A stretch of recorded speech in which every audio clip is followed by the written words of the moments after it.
Hello, ladies and gentlemen. Once again, this is Eddie Marcus, spokesman and advocate of basic human rights for all people. I want to thank you so very much for giving me this your time. I have a wonderful message for you coming live from station WEBM. That's wonderful Eddie B. Marcus, operating smack down from the top of the sky, I call the spiritual realm, right to wherever you are. And when it's over, I hope that you'll let this message flow through you gentle like the blood that flows through your veins.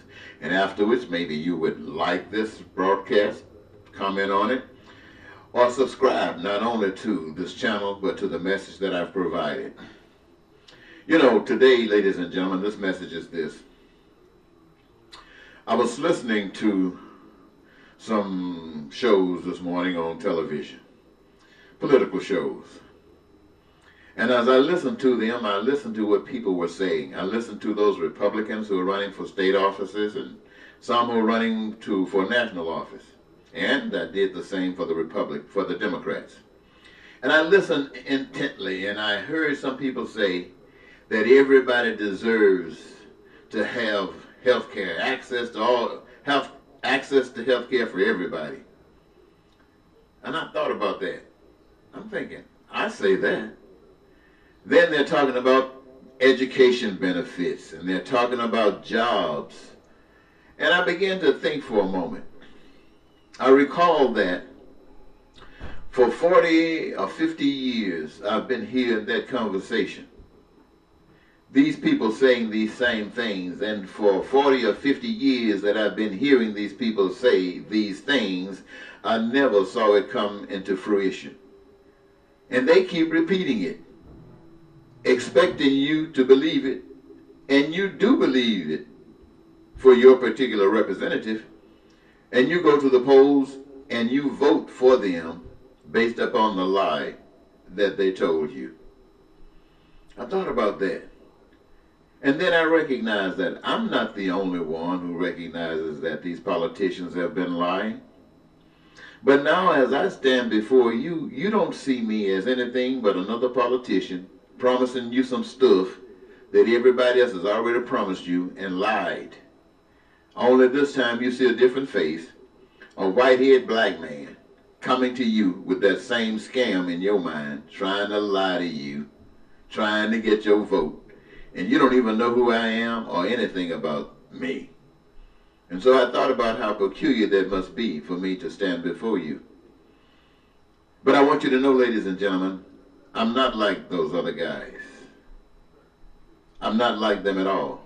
You see, they are politicians. I'm not. I'm just a citizen, an average citizen who cares about you.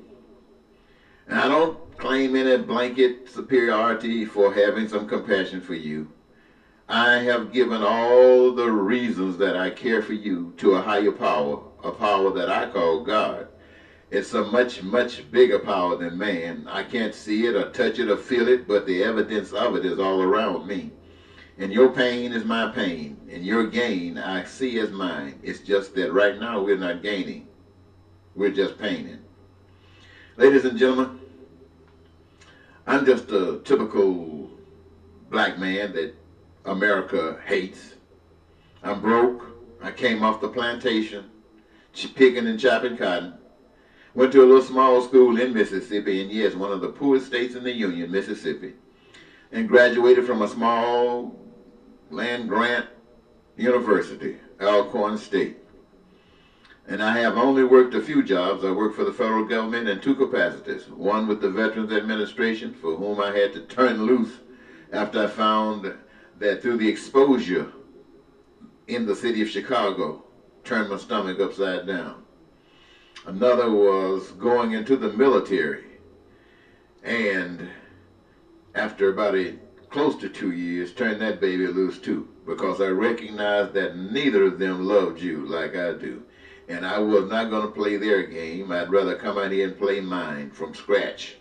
Somebody say from grassroots. And since that time, I've talked about all kinds of peace and prosperity and happiness and dreams coming true for you.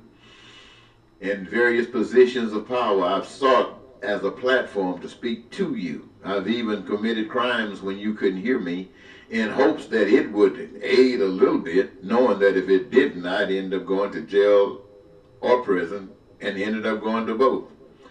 But it was okay. Why? Because the message that I give to you is genuine, and I can bet you this. It's not another politician out there who can tell you anything about their love for you, who has gone to jail and prisons and stuff like this for you. Oh, there might be some out there who said they fought in a war, but they didn't fight for you. They fought for the nation, a nation that has separated itself from you, a nation that allows you to suffer from a lack of this and a lack of that. They fought for that system. And it is a different system that I stand before you today, ladies and gentlemen.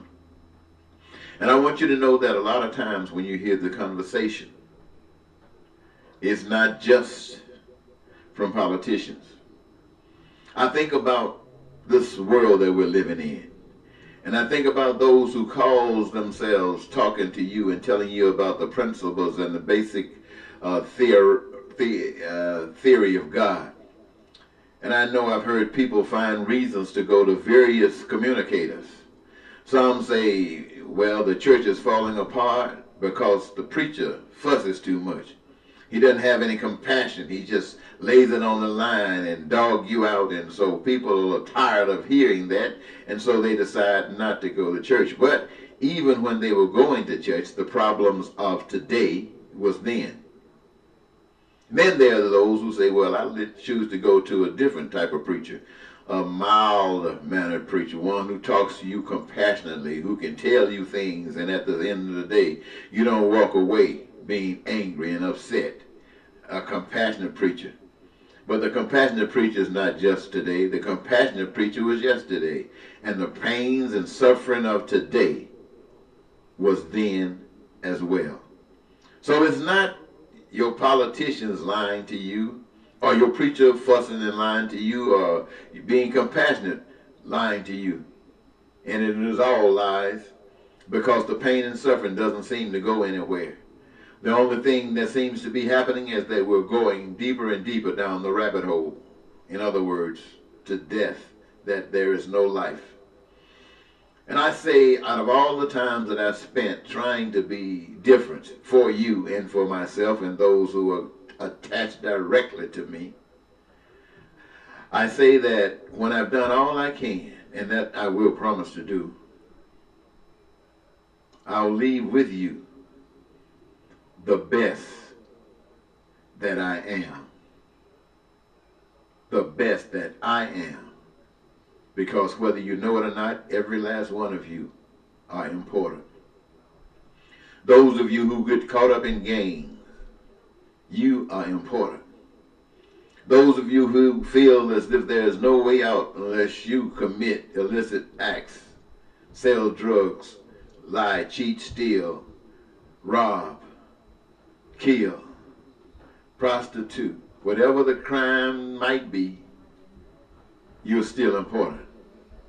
Very, very important. You are so important that I received an expression of a burning bush to wake me up to the reality of a superior power than you or me or any man, so that I could stand before you and attest the fact that we are going down because of our faith in man. And if we want to come up, we got to put our faith in God. And there's a difference between the faith you put in man and the faith you put in God. The faith you put in man says if you want to get over, you got to play dog eat dog, and you better be a better dog. When we put our faith in God, it says you got to be good, but you got to be really good, because it is only your goodness that produces fruit and not your bull. So, ladies and gentlemen, I want to thank you. I'm not going to go any further, even though you have heard me say a zillion times that I'm asking the people of the state of Minnesota to make me the next United States Senator. Not because I have some compassion for the programs that Minnesota is advocating for, or the Democratic Party through Minnesota are advocating for. Now, I'm asking for much more than that. Minnesota is not big enough. Their heart and their love for one another is not big enough. So I have to step outside of that box. And I'm asking them to send me to the Senate so I can speak to those senators who seem to be bogged down and scared like little rats at this demon that seems to be ushering the actions of this Republican Party. And not only them, I would love to take this message and use that as a platform to the people of the state of the United States of America, for the same purpose that I've given it to you, that there will be a change, a major change that brings about the kind of peace and prosperity that you pray for, hope for, but don't believe in. But I'm not just giving it there and leaving it alone. If I can care about Minnesota, I must care about the United States. And if I care about the United States, it's not even a question. I have to care about the world. Otherwise, I'm just jive. So, ladies and gentlemen, take this and use it wisely. Once again, this is Eddie Marcus saying, bye-bye.